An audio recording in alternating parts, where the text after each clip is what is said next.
pessoa, que tipo de gente, que tipo de ser humano você quer ser? Quem você quer ser no Evangelho? Me responda, é a do desejo que eu quero. Porque tem gente que não quer ser nada. Tem gente que só mantém alguma relação por causa de família, de pai, de mãe, ou porque foi criado no lugar e tem vínculos, ou porque não tem nenhuma outra alternativa, já nasceu dentro daquele esquemão, e se fosse em qualquer outro esquema religioso, a pessoa estaria comprometida do mesmo jeito, porque não é uma questão de consciência, de entendimento, de discernimento, de compreensão, é só condicionamento, cultura e o toque da frequência, mas sem nada que a gente possa chamar de fato de consciência do Evangelho. E tem aqueles também que dizem assim de saída, não, todo homem de bem tem que ter uma religião. E no meu caso, eu me tornei um cristão da denominação X ou Y.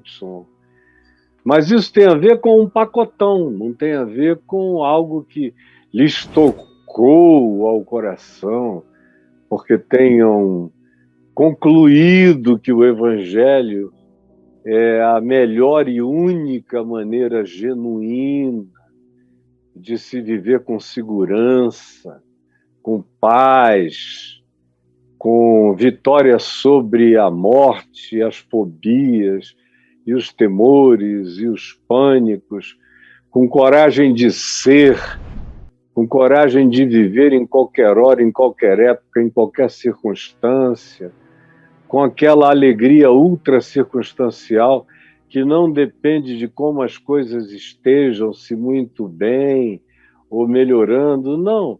É gente que, pelo Evangelho, aprendeu a viver em toda e qualquer circunstância, aprendeu o contentamento ultra circunstancial, o contentamento que está para além das contingências da história, do que nos favoreça ou do que nos desfavoreça.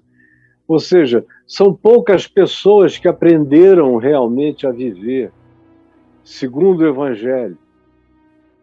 E tem muito pouca gente que sequer pensa quem eles querem ser no Evangelho.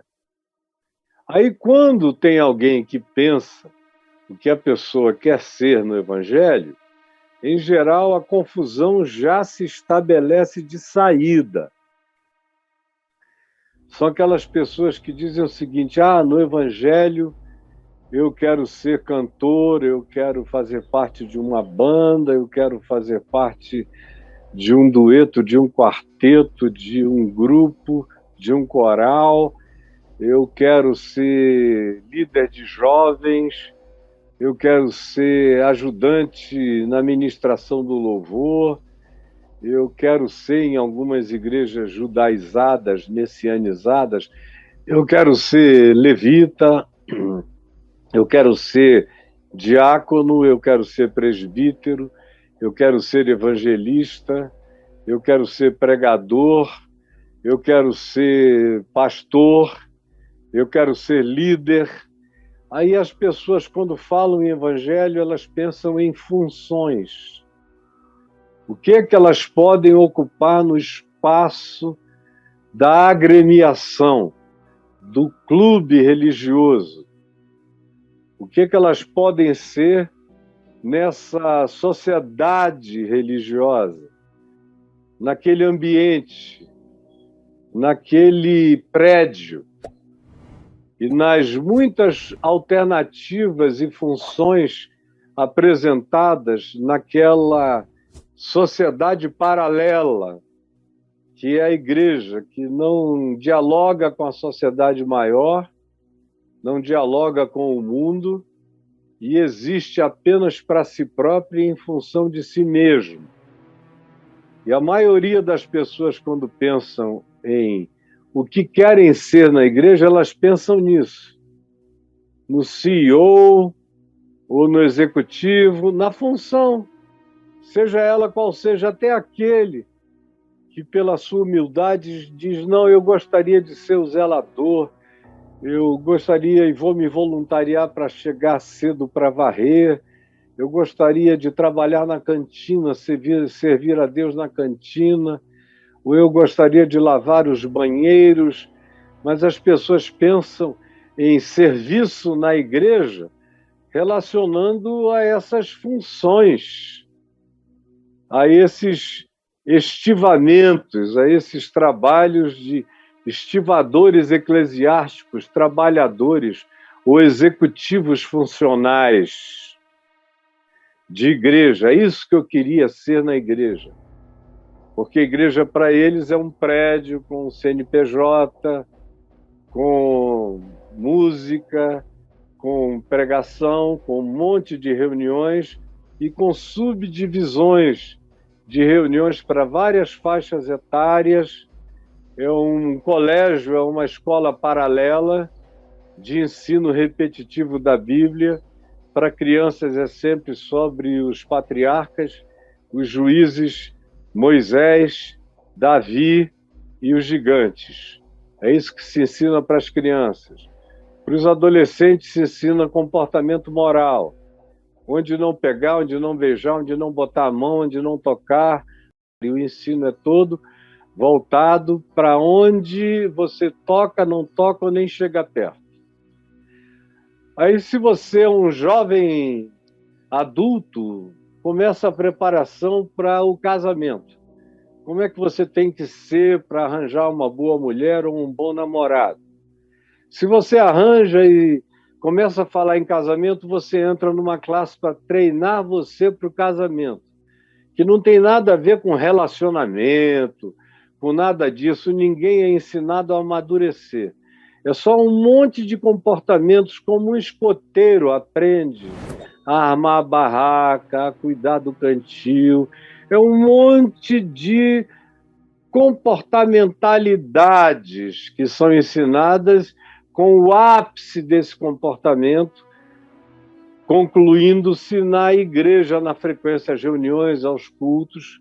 Quando a menina fica grávida, começam a aparecer os professores de criação de filhos da idade X a Y e por aí adiante, mas é sempre a mesma coisa, é a mesma aula há 100 anos praticamente. Está todo mundo aprendendo e repetindo as mesmas coisas, como eu tive pessoas, quando eu era pastor local durante muitos anos, que me diziam, escuta, pastor, a gente não se forma disso aqui, não? E a primeira vez que eu ouvi essa pergunta foi em Manaus. E aí eu parei, pensei e falei, realmente isso aqui é uma repetição perene de um negócio chato. Eu não aguento isso, como é que eu espero que alguém aguente? Aí eu transformei a escola dominical num curso crescente de ensino, e que os mais desenvolvidos tinham matérias de seminários teológicos, os que já tinham passado por todo aquele curso desde a infância, tinham que aprender coisas muito mais evoluídas. E também coloquei opção de escolha de classes, de ensinos, como o cara escolhe quando chega na época, antigamente, entre o científico e a escola clássica, o cara escolhia se ia para humanidades ou para exatas. Depois, no vestibular, ele afunilava mais ainda. Como no meu tempo ainda era esse, eu fui dando todas essas alternativas com cursos bíblicos, mas com escolhas de natureza secular, como se fosse na faculdade, e coloquei classes de estímulo à consciência do dom de cada um. A ênfase era no dom, era em quem você é, nos seus talentos, nos seus desenvolvimentos, nos seus dons, nos seus carismas, nos seus potenciais, nas suas capacitações, nas suas potências, nas suas inclinações, nos seus prazeres, dando ênfase para que o indivíduo escolhesse se desenvolver naquilo que o emprazeirava, o deixava com alegria espiritual, porque na realidade não é assim. Quem você quer ser no Evangelho? Faça essa pergunta no grupo que você se congrega. Quem você quer ser? E você vai ver que pelo menos 90% das respostas vão te dizer e dar funções, desejos de trabalho, de serviço. É como quem preenche um emprego. O que você faz melhor? O que você gostaria de fazer na nossa empresa? A maioria faz assim. É a mesma coisa do fruto. Eu vi ontem alguém falar da história de um pastor que se envolveu com algumas mulheres e aí surgiu a suspeita de que existem algumas que tiveram filhos dele. Aí um desses indivíduos, supostamente marido de uma das mulheres que tinham transado com o pastor, uma jovem esposa, foi falar com ele, esse marido, e dizer: poxa, cara, confiava em você de todo o meu coração, entreguei a minha mulher a você, para você cuidar dela, e todos nós aqui, confiando em você como quem confia num pai, você pegou minha mulher. Aí ele falou: foi uma fraqueza da minha vida, mas a minha vida está tão cheia de boas obras, que Deus me conhece pelas boas obras. E o cara ficou pensando em quais eram as boas obras. E eu falei: olha, boas obras, quando alguém diz uma coisa dessa, ele está pensando na igreja que ele fundou, em vocês que vieram e ele batizou, em como ele organizou a igreja, ela ficou tão azeitadinho como uma máquina religiosa, eclesiástica, funcionando perfeitamente bem, como ela é toda departamentalizada, como tem grupos trazendo gente nova todo dia, e como ele prega com regularidade semanal e tenta preparar um sermão para agradar a vocês em relação ao que vocês esperam de uma pessoa como ele. É isso que ele chama de fruto. Mas fruto para ele não é o que Paulo chama de fruto, não é o que Jesus chama de fruto. Porque fruto para Jesus era amor, era alegria, paz. O que eu digo aqui todo dia, não sei como vocês aguentam ainda. Amor, alegria, paz, bondade, longanimidade, benignidade, fidelidade, mansidão, domínio próprio, justiça. E, enfim, essas coisas que nascem do amor, contra as quais não há censura. Isso é o fruto. Esse é o fruto que Jesus disse: por esses frutos de caráter é que os conhecereis. Não é fruto organizacional, não é fruto executivo, não é fruto de um CEO, de uma multinacional, não é fruto de organização e trabalho e método, não é nada disso, é o fruto que qualquer um pode dar e que decorre do amor manifesto como caráter, justo, generoso, alegre, misericordioso, bondoso e compassivo para com o próximo. Esse fruto não. Por esse fruto ele sabe que não será conhecido.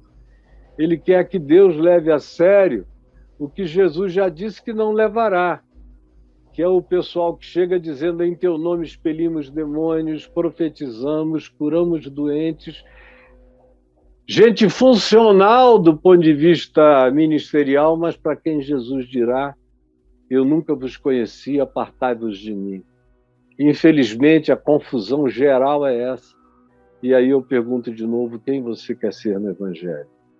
Paulo, escrevendo aqui, na sequência dos versos que eu coloquei para vocês aí no texto, que na minha cegueira eu consigo ver no capítulo 3, que começa no verso 14, Ele começa dizendo quem você não deve ser, de jeito nenhum. Ele diz a Timóteo, recomenda, dá testemunho solene a todos perante Deus, para que evitem, é o primeiro verbo de uma afirmação peremptória. Exorta-os para que evitem. Isso está dito para mim, está dito para você. Essa carta agora foi escrita para mim. Eu sou Timóteo, você é Timóteo, ou somos os leitores dessa carta. Primeira advertência é evitem. Evitem o quê? O que eu não quero ser no Evangelho. Eu não quero ser um homem de contendas. Fica procurando briga. Olha, imagina só o que eu sei, o que eu penso, o que eu creio. E o meio século de ministério que eu tenho vendo milhões de coisas, eu tenho material para me meter em tudo, porque eu não concordo com quase nada. Eu tenho material para meter a nareba em tudo e meter o dedo em tudo. Eu não meto em quase nada, só quando é impossível. Só quando a apostasia é grande demais. Só quando a mentira é mais cabeluda do que Sansão. Só quando o engano é de anjo de luz corrompendo todo mundo e levando a falsificação. Aí eu meto a cara e enfrento qualquer um. E chamo de enganador, mentiroso e falso profeta.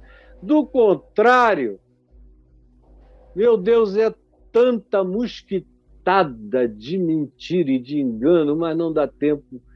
Eu estou reservando a minha energia para lutar contra os dragões, contra as bestas feras. Não dá para ficar brigando com mosquito, carapanã, pium, nem nada disso. Incomoda, mas a gente vai deixando para lá, na esperança de que outros matem essa porcaria, enquanto você se concentra apenas nas guerras que a maioria não consegue batalhar. Mas evita contendas de palavras, discussões doutrinárias, que o povo adora discutir doutrinas. Tem um garoto aí na internet que é até bastante assistido pela nova geração, mas eu nunca vi o cara pregar uma mensagem de graça, de salvação, de perdão. Ele só fala sobre doutrina e heresia, doutrina e heresia, doutrina e heresia. O cara quem ouve fica cheio de espinhos contra doutrinas e heresias, mas ninguém fica doce, nem meigo, nem quebrantado, nem cheio de oração, nem piedoso, nem misericordioso, porque esse tipo de contenda de palavras para nada aproveitam. O que aproveita é o que me melhora, é o que me faz crescer, é o que me faz amar, é o que me ensina a perdoar, é o que me ensina a ser generoso, é o que me ensina a não ficar matando mosquito e engolindo camelos. Para nada aproveitam, exceto tem proveito por uma coisa horrorosa, que é a subversão, dos ouvintes. Esse mesmo rapaz disse há uns anos atrás que quem quer que me ouvisse ficava descrente e ateu. O que eu encontro é um monte de gente ouvindo a ele e perdendo a alegria da fé. E os que me ouvem são ateus que se convertem. E eram pessoas que não queriam mais saber nada de evangelho e voltam aos milhares todo dia. Por isso ele calou para sempre esse assunto. Porque a história tapou a boca dele. Mas ele, nas suas contendas doutrinárias, vai subvertendo a fé, vai tirando a pureza e a simplicidade, a alegria, o quebrantamento, aquele espírito piedoso e simples, e vai sofisticando um monte de esgrimistas doutrinários que só pensam em guerrear uns contra os outros. Todos os vídeos do indivíduo é sobre erro doutrinário de algum grupo ou de alguém. E ninguém melhora por causa disso. Só se tornam pessoas mais arrogantes e mais contenciosas, mais perversas, mais brutalizadas, mais horríveis, feias e chatas.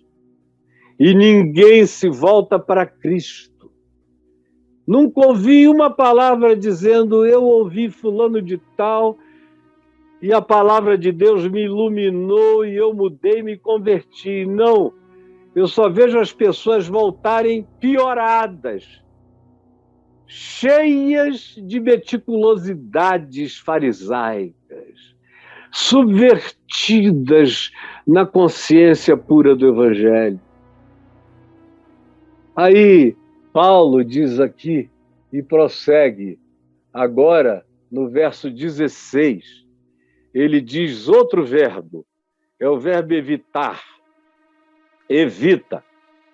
Igualmente, não só essas contendas de palavras, mas os falatórios, as fofocadas, esse lavar de roupa suja, esse prazer em ficar falando o que aconteceu de ruim, de desastroso, ou de pernicioso, ou de maligno, por quem quer que seja, ou as fraquezas, ou os fracassos, ou as tropeções, são os falatórios inúteis, falatórios profanos. Aí é um prazer enorme em destrinchar, em desconstruir, em desconjuntar, em esquartejar, em expor a interioridade, o que era para ser protegido, eles têm prazer em profanar, em trazer à luz, em expor a miséria dos outros, pois os que deles usam desse tipo de coisa, os que fazem isso, os que têm prazer nessa fuxicada, passarão a uma impiedade ainda maior, que só vai piorando, piorando, piorando, você vai ficando perverso sem notar. Em nome da sua reunião fraterna, conversando com os supostos irmãos, você vai virando um cão, vai se transformando num ser canino, de mordidas, raivoso, contaminante, prejudicial, que nivela tudo por baixo, o rei da baixaria. Além disso, ele diz, a linguagem deles, esse tipo de linguagem da contenda e subversão dos ouvintes, dos falatórios inúteis e profanos que levam a gente à impiedade, à perda do amor, do carinho, da compaixão, do pudor, do silêncio, do obséquio educado para com a pobreza do próximo. Não, eles são assim, fazem assim, praticam assim, se exercitam nisso. Andar com eles é saber que isso vai rolar. E, além disso, a linguagem deles vai ficando podre, corrosiva. Tem o poder de erodir, de pervadir, de penetrar, de contaminar, de infeccionar, de adoecer como um câncer.